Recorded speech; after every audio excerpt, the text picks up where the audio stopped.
এখানে আমরা ধনিয়া চিকেন কাবাব বানানোর জন্য যে উপকরণগুলো নিয়েছি সেগুলো হলো, এখানে আমরা নিয়েছি 250 গ্রাম চিকেন, তার সাথে আমাদের লাগবে কিছুটা হাঙ্কার, তো দইটা জলটা ঝরানোর জন্য আমরা এখানে চাটনিতে রেখে দিয়েছি। আর লাগবে আমাদের ধনেপাতা, তার সাথে লাগবে লবণ। এখানে রেখেছি আমরা আদা রসুন আর হচ্ছে কাঁচা লঙ্কা বাটা, আদা রসুন আর কাঁচা লঙ্কা তিনটে একসাথে দিয়ে আমরা এখানে বেটে নিয়েছি। আর লাগবে আমাদের সর্ষের তেল।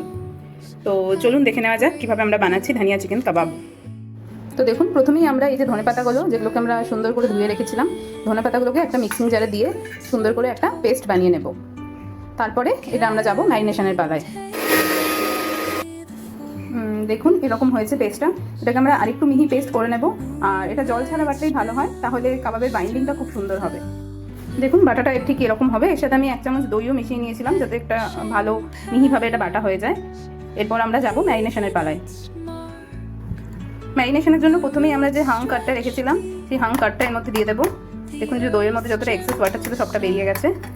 এরপর আমরা এর মধ্যে দিয়ে দেবো আপনার এই বাটাটা, এই যেটা বাটলাম মিশ্রণটা, সেটা আমরা এর মধ্যে দিয়ে দেবো।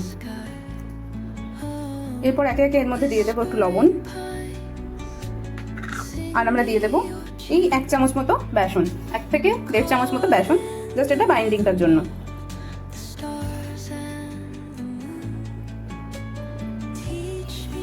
খুব ভালো করে মাখিয়ে আমাদের রেখে দিতে হবে। সব চিকেনগুলোর গায়ে মশলাটা খুব ভালোভাবে মাখিয়ে নিতে হবে, যাতে এখানে পুরো টেস্টটাই আসে হচ্ছে আপনার এই ধনেপাতা আর আদা রসুনের পেস্টটা যেটা আমরা দিলাম, এই পেস্টটা থেকে এটার মধ্যে পুরো টেস্টটা আসবে। আর এটা খেতে খুবই সুস্বাদু হবে। দেখুন আমরা মশলা দিয়ে মাংসটা খুব সুন্দরভাবে মাখিয়ে নিয়েছি। এবার এর মধ্যে আমরা দিয়ে দেবো সামান্য সর্ষের তেল।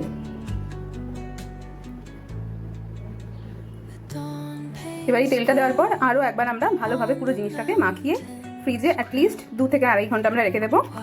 এটা ভালো করে ম্যারিনেশনটা যাতে চিকেনের মধ্যে ঢোকে তার জন্য। এই কাবাবের পুরো টেস্টটাই নির্ভর করে হচ্ছে এই ম্যারিনেশনটার উপরে। আর যত বেশিক্ষণ রাখা যায় ততই ভালো। ওভারনাইটে রাখতে পারলে তো খুবই ভালো।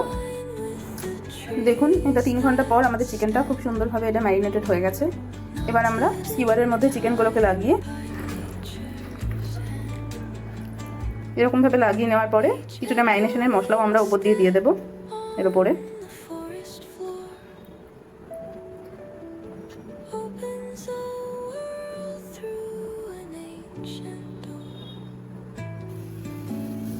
এরপর কাবাবগুলো সেঁকে নেওয়ার জন্য দেখুন আমরা গ্যাসের চুলায় একটা প্যান বসিয়ে দিয়েছি।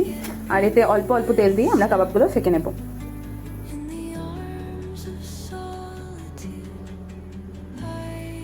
খুবই সামান্য তেল লাগবে, যেহেতু আমরা প্রথমেই এটাকে তেল দিয়েই ম্যারিনেট করেছিলাম, তাই এখন তেলটা খুবই সামান্য লাগবে।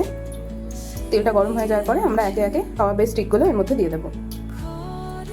এই অবস্থায় আমরা একটা একটা করে স্কিওয়ার এর মধ্যে দিয়ে দেবো।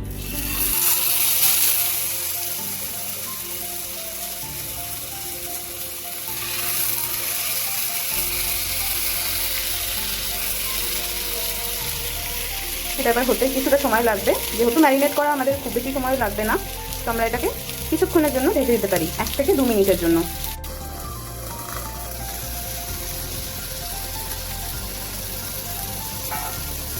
এবার আমরা আরেকটা পিঠ উল্টে নেব।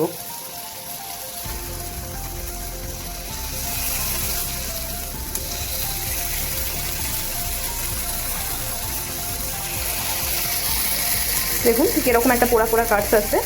এরপর উল্টো পিঠটাও সেমভাবে ভাজা হয়ে গেলে আমরা এটাকে নামিয়ে নেব। দেখুন এবারে অপর দিকটাও খুব সুন্দর করে ভাজা হয়ে গেছে। এবার আমরা এটাকে নামিয়ে সার্ভ করব গরম গরম। তো সাবধানে এটাকে নামিয়ে নিতে হবে। দেখুন কতটা জুসি আর টেম্পটিং হয়েছে এটা দেখতে। এবার এই কাবাবটা আমরা সার্ভ করে নেব কিছু রিং অনিয়ন, একটু লেবুর রস আর একটু ইয়োগার্ট বেস চাটনির সাথে।